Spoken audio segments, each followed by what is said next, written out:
大家早，给大家参观一下我创业7个多月以来的成果啊，收获了一堆教训啊，然后呢也收获了一堆工具啊，大家可以看一下，应有尽有。很多东西，你像吸尘器，吸尘器是吧？这个气泵啊，很多东西呢我都配置了2套3套啊。你看这个刷漆的盘子，脏兮兮的啊。说实话，很多人呢，为什么说装修师傅很 low 逼呢？不爱干净啊，不爱干净，脏兮兮的啊，刷过的漆盘子乱七八糟，用过的水泥的东西啊，全是水泥，脏兮兮的啊。我这段时间认识一个 handyman， 他的车库里面啊，工具房里面干干净净，整整齐齐，工具摆的跟超市里面的这个货架一样的啊，水泥。这个钉子盒，这个工具盒、水具，一堆他妈的木材，drywall，那里还有一个吸尘器，这个是切瓷砖的，这个是做那个 countertop 的这个架子，2个这个人字梯 ladder。还一堆这个做电的东西，那边是切石头的，切石材的，各种，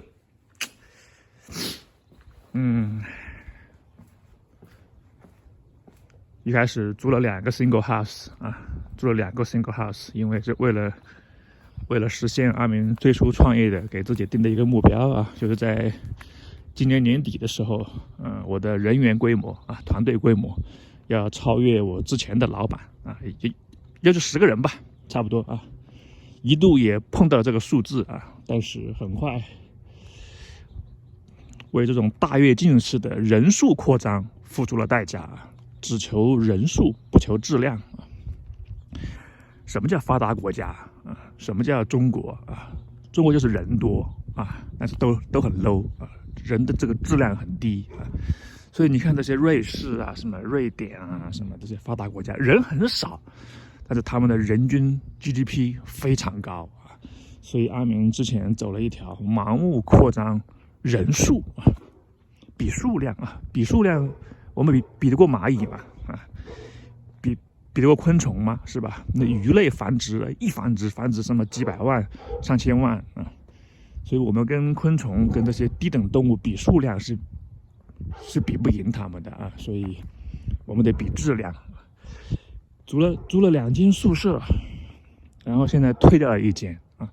所以收获了一堆工具。下个月的工期又排满了啊，我不想再这样子继续宽容下去了啊！很多人看阿明的节目要来加入阿明的团队，实际上。基本上啊，我可以说基本上90%的人，10个里面有9个人啊，要么是你根本就不适合做装修啊，你只是到美国来，看到阿明这里需要人，到我这来落个脚而已啊，暂时落个脚以后呢，再来看啊，另做打算啊，要么就是你手无缚鸡之力啊。有很多装修师傅喜欢以貌取人啊，我看你这个样子就不适合干装修啊。我呢不喜欢以貌取人，所以呢就因为别人也是这样以貌取我的啊，说我的样子根本就不适合干装修，我就不服气，我就干下来了啊。所以本着一个同理心，我认为我也不应该以貌取人，但是有时候我觉得我是一个另类啊，我是例外的一个人，我可以要求自己去干我认为可以干的事情，不代表别人可以啊。其实大部分人还是可以以貌取人的，你一看就不是干这行的，你果然就不是啊。而且很多年轻人也没吃过苦啊，所以这段时间也会有人联系阿明啊想来，但是呢，我把他推荐到我的朋友那里去啊。然后搞了一圈也还是没有去啊，因为他们还是不适合啊，各种各样的他们自身的原因不适合。所以如果如果换做以前的话，他们就会在我这里走一遭，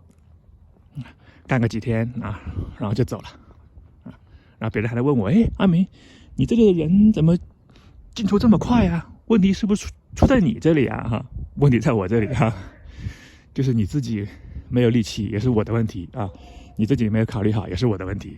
就是所有人的问题都是我的问题啊，他们都没有问题啊。当然无所谓了 ，whatever，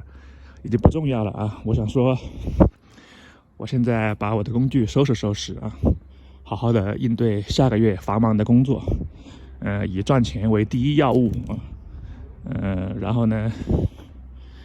慢慢的去开工我弟弟的建设啊，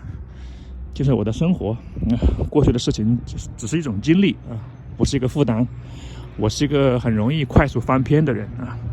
过去的就 over 啊，积极面对新的人生，就好像我到美国来啊，中国的一切就滚蛋了啊，就当做了一场梦，所以重新开始美国的生活。那搞装修也是这样子啊，我不再想做大啊，又不赚钱啊，做的活还不满意，还不如我自己做啊，我自己做，可以赚很多钱，然后做的活还漂亮，然后跟客户的关系还比较好，